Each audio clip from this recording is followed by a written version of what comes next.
नमस्कार श्रोताओं। बहुत सारी प्रतिभाएं ऐसी होती हैं जो कि मेहनत के बल पर अपना एक ख़ास मुकाम इस ज़िंदगी में और दुनिया में तय करती हैं।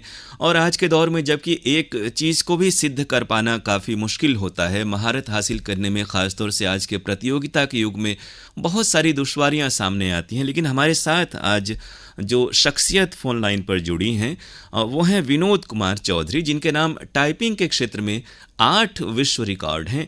विनोद कुमार चौधरी जी, आकाशवाणी और विविध भारती वाराणसी की ओर से बहुत बहुत स्वागत है आपका। नमस्कार। नमस्कार सर, नमस्कार। तो हमें बड़ा अच्छा लग रहा है कि आप दूर दिल्ली से हमसे जुड़े हुए हैं। तो सबसे पहले अपने बारे में बताएं, कहाँ के रहने वाले हैं और इन दिनों क्या कर रहे हैं दिल्ली में रहकर आप? हाँ सर, मैं जो है दिल्ली का रहने वाला हूँ और दिल्ली में एक एरिया है नांगलोई, वहाँ का रहने वाला हूँ सर जी। और अभी एट प्रेजेंट टाइम तो सर मैं प्राइवेट जॉब करता हूँ जवाहरलाल नेहरू यूनिवर्सिटी में जी।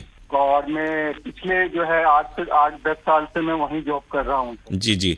और टाइपिंग के क्षेत्र में आपके विश्व रिकॉर्ड हैं, तो इसके बारे में कुछ बताएं। कितने उम्र से टाइपिंग का ये जो हुनर है वो आपने शुरुआत की सीखने की, और किस तरह से आगे बढ़े, और किस किस तरह के रिकॉर्ड आपके नाम से हैं, विस्तार से हमारे श्रोताओं को बताइए। हाँ सर, मेरे को जो है टाइपिंग का जो है जब मैंने शुरू किया था तब मैं जब 10वीं क्लास के अंदर था जी। तो मेरी उस समय गर्मियों की छुट्टियां पड़ी हुई थी 2 महीने की जी। तो मैं जो है वहाँ मैंने सोचा कि क्यों ना कुछ 2 महीने में कुछ स्किल सीख लिया जाए। जी। तो उस दौरान मैंने स्किल सीखने से पहले जो है एक कोरियर की नौकरी होती है जिसमें चिट्ठियों को बांटा जाता है एक स्थान से दूसरे स्थान पे। जी। तो मैं वहां से जब मैं उसको बांटते हुए एक ऑफिस में गया तो एक व्यक्ति विशेष को देखा जो टाइपिंग को मतलब राइट हैंड साइड पे कोई बुक देख के और उसके बाद टाइपिंग पे वो जो है टाइप कर रहा था। अच्छा अच्छा। तो मैं उसे देख के अचंभा रह गया कि एक व्यक्ति राइट हैंड साइड में देख रहा है और उसके बाद जो है सामने कुछ टाइप हो रहा है। जी जी। तो इससे पहले मैंने टाइपिंग कभी देखा नहीं था, कि टाइप होते हुए कभी नहीं देखा था। तो फिर मैंने कहा अगर ये हुनर अगर मैं सीख जाऊं, मैंने वहीं से ईश्वर को जो है हाथ जोड़ के उनसे कहा कि हे ईश्वर, अगर ये हुनर मेरे को अगर सिखा दें तो मैं जो है 2 रोटी जो है मेरी और अच्छी आजीविका हो जाएगी फ्यूचर में और जो है मैं अपना जो है पालन पोषण जो है अच्छे ढंग से कर पाऊंगा। जी जी। तो मैंने सच्चे हृदय से ईश्वर को से जो है प्रार्थना किया था और उसके बाद जो है फिर मैंने वहाँ 1 महीने कोरियर की जॉब किया। उसके बाद मेरे पास 1 महीने का जो टाइम था फिर मैंने ढूंढने में लगाया कि मैं इस यंत्र को कैसे सीख सकता हूँ। फिर मैंने अपने मित्रों से और सहपाठियों वगैरह या जो भी मेरे गुरुजन थे उनसे पूछा कि सर ये कहाँ सीखा जाता है। जी, यानी आपकी जो पारिवारिक पृष्ठभूमि है विनोद जी, आप क्या थोड़ा सा कम समय में ही कामकाज में, जैसे आपने बताया कुरियर का काम आप करने लगे, तो घर में माहौल कैसा है आपका? यानी कि काम करना पड़ा आपको अर्ली एज में ही पढ़ाई के दौरान? हाँ सर, मेरा जो है घर का जो है माहौल इतना मतलब अच्छा नहीं है जी। और बहुत सारी दिक्कतें आई सर, मेरे को स्टडी लेवल पे भी बहुत दिक्कतें आई हैं जी। और उसके बाद जो है मेरा जो फाइनेंशियली दिक्कतें तो खैर हमेशा ही रही हैं। उसी कारण से आपको ये टाइपिंग का या कुरियर वगैरह का काम आपको शुरू करना पड़ा। अब आप बताएं, टाइपिंग की शुरुआत आपको इंस्टीट्यूट मिला और सीखने लगे आप? हाँ, उसके बाद जो सर मैंने जो है फिर उसके बाद जो है मैंने इसी तरह से यानी उसके बाद मैंने लमसम ये लगा दीजिए मुझे 3 साल लगे। फिर मैं स्कूल वगैरह मैंने जब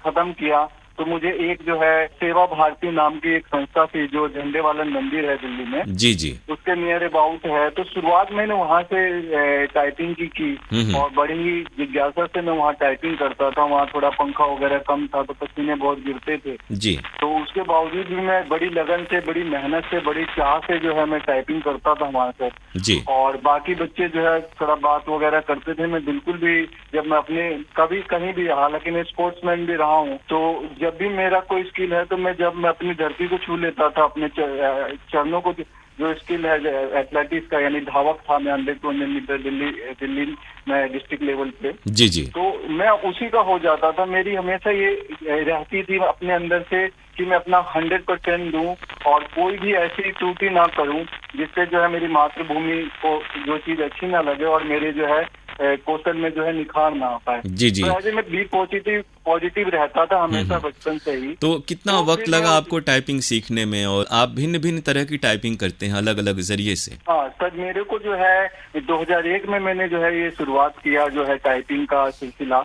जी। और उसके बाद जो है मुझे लमसम 1 साल लगा टाइपिंग अच्छे ढंग से सीखने में जी।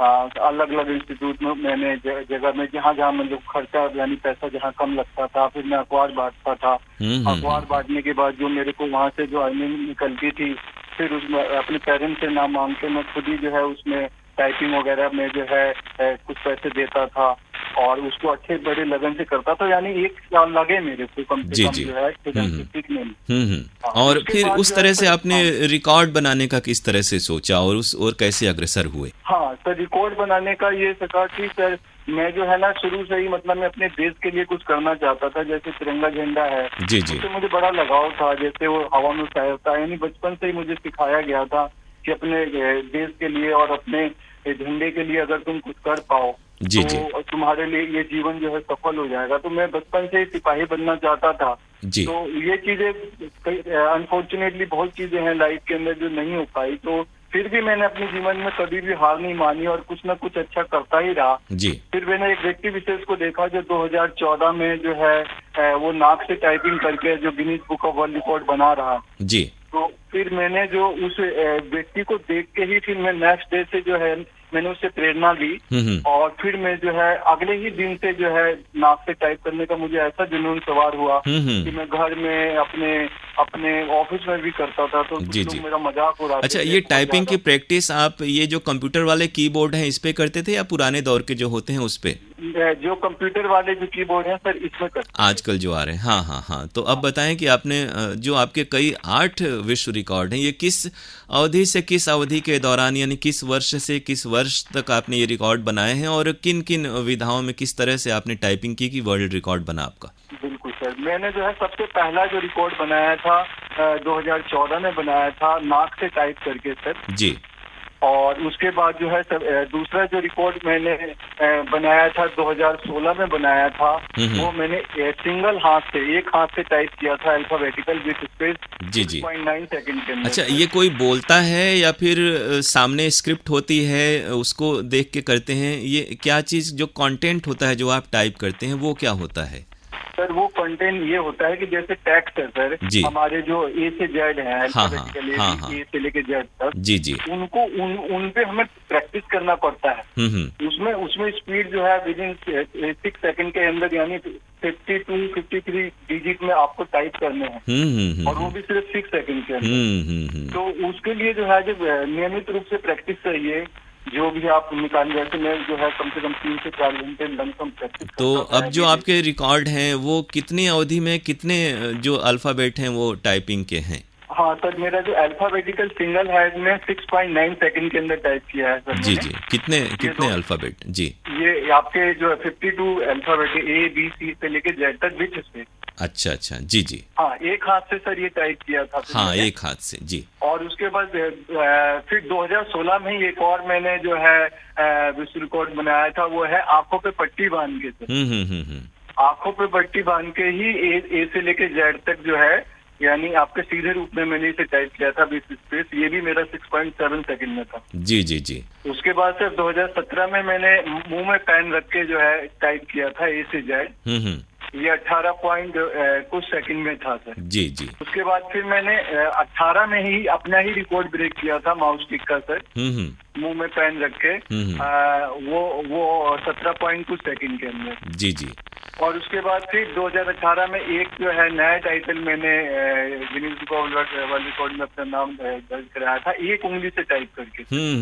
सेंटेंसेस था उसको मैंने पूरा जो है 29 सेकंड में टाइप किया था। तो इस तरह से आपके कुल 8 रिकॉर्ड हैं विश्व रिकॉर्ड। हाँ जी। तो इसमें कितना वक्त देना पड़ता है? और अब जबकि आपका एक मुकाम बन गया है, तमाम आपको प्रोत्साहन और सराहना भी मिली होगी, तो अब घर परिवार समाज से या किसी विभाग से आपको कोई मदद प्रोत्साहन या आजीविका के क्षेत्र में कोई सफलता आपको मिली? सर जो मदद के रूप में तो सर अभी तक मुझे किसी से नहीं भी ना जी, लेकिन अगर प्रेरणा के रूप में अगर आशीर्वाद के रूप में देखा जाए तो मुझे मेरे अध्यापक हैं, मेरे फैमिली के लोग हैं, मेरे मम्मी पापा हैं, जी जी, समाज के लोग हैं, बहुत ही जो है आदर की दृष्टि से देखते हैं और उनका जो है मुझे एक जो है पॉजिटिव यानी मेरे को एक एनर्जी मिलता है आशीर्वाद के रूप में जी बड़ों का छोटों का। लेकिन अगर किसी की अगर हेल्प के रूप में देखा जाए, जो बचपन से ही मेरी मतलब कुछ था, बच्चों को कुछ अच्छा कराना है, बच्चों के अगर देखा जाए तो सर मेरी स्किल के अंदर मैं बच्चों को बहुत ट्रेन कर सकता हूँ, हजारों लाखों कैंडिडेट को मैं ट्रेन तो आपने खुद अपने स्तर से इसका कुछ प्रयास नहीं किया या फिर कहीं प्रयास कर रहे हों कि जहां पर आप इसको बतौर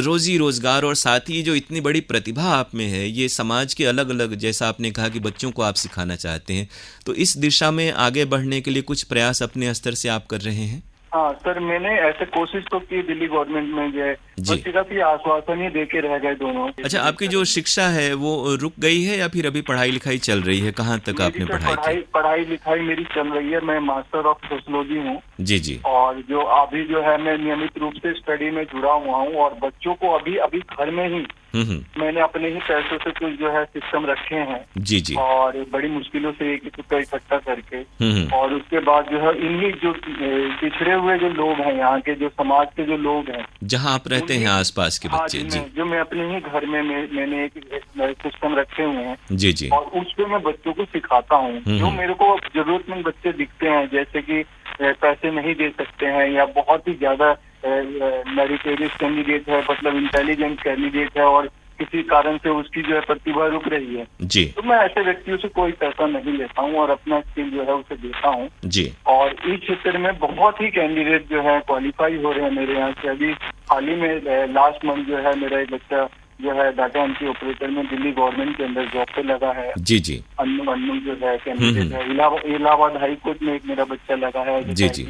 में। तो ऐसे ही मेरे बच्चे जो है सीख के जो है अच्छे विभागों में दिल्ली गवर्नमेंट या गवर्नमेंट ऑफ इंडिया के या प्राइवेट सेक्टर के अंदर आगे बढ़ रहे हैं। बिल्कुल, तमाम आजकल तो केंद्र सरकार की योजनाएं हैं जिनके तहत आप प्रोत्साहन ऋण लेकर के आप कंप्यूटर रख सकते हैं और बच्चों को सिखा सकते हैं। और जैसा आप बता रहे हैं कि आपके इस हुनर को सीख करके लोग आगे भी बढ़ रहे हैं, तमाम रोजगार के भी अवसर उनके सामने खुल रहे हैं।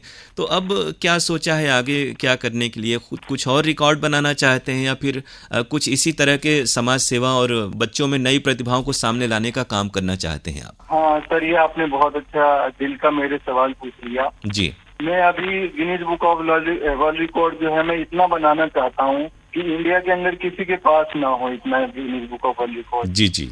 तो अब मैं इसके लिए जो है कोरोना काल में मैंने जब देखा घर में बैठा हुआ हूँ तो मैं कुछ कर लिया जाए, तो फिर मैंने खेल कूद, मेरी प्रतिभा बचपन से थी जी, तो उसके क्षेत्र में मैंने जो है हाल ही में 10 गिनीज बुक वर्ल्ड रिकॉर्ड और जो है ब्रेक करके जी और इसे अप्रूवल के लिए भेजा है। ये अभी प्रोसेस में है, मेरी जो है नवंबर दिसंबर तक अप्रूवल फाइनल हो जाएगा सर इसका। और बाकी जो है बहुत ही इंस्पिरेशन चीजें हैं जो मैंने किया है स्पोर्ट्स के अंदर से। बिल्कुल, तो बहुत अच्छा लगा और मेरे ख्याल से आप प्रेरणा स्रोत हैं तमाम उन बच्चों के लिए जो तमाम विसंगतियों से भरा हुआ जीवन जीते हैं। और बहुत सी स्थितियां ऐसी होती हैं कि आदमी निराश हो जाता है, लेकिन उसके भीतर भी कुछ करने का अगर जज्बा है तो हर सिचुएशन परिस्थिति में आदमी कुछ हासिल कर सकता है। नई पीढ़ी को, लोगों को क्या कहेंगे आप?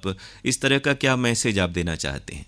देखिए, ये आपने बहुत अच्छी बात बोली कि अगर व्यक्ति के अंदर मतलब एक आग है, एक ललक है कुछ कर गुजरने की, कुछ देश के लिए या अपने लिए करने की, तो कोई भी बाधाएं मान्यता नहीं रखती जीवन के अंदर। आप जो है ना सब कुछ कर सकते हैं, बस एक जो है चाह जो है एक स्टेप आपको आगे बढ़ाना है और उसके बाद जो है ईश्वर जो है आपकी जो है बात को सुनेंगे और मैं भी कोई ना कोई रास्ता जरूर देंगे। मतलब मेरा मानना है कि अगर आप एक वे रास्ते में चल रहे हैं और अगर उस रास्ते पे भी ना पहुंच पाए तो उसके बीच में जितनी भी बाधाएं आई हैं या उस मंजिल पे ना पहुंच पाए तो दूसरी मंजिल आपके लिए जरूर जो है रास्ता खोल के रखते हैं। बिल्कुल, बहुत अच्छी सकारात्मक बातें आपके साथ हुई विनोद कुमार चौधरी जी। आपने तमाम जो रिकॉर्ड बनाए उसके लिए बहुत सारी मुबारकबाद और भविष्य के तमाम जो आपकी योजनाएं हैं उसके लिए बहुत सारी शुभकामनाएं। आकाशवाणी और विविध भारती वाराणसी की ओर से आपने हमें वक्त दिया, इतनी अच्छी बातचीत की, बहुत बहुत शुक्रिया, आभार आपका। नमस्कार विनोद जी। हृदय सर आपका धन्यवाद और आकाशवाणी का भी मैं जो है शुक्रिया अदा करना चाहूंगा। जी नमस्कार।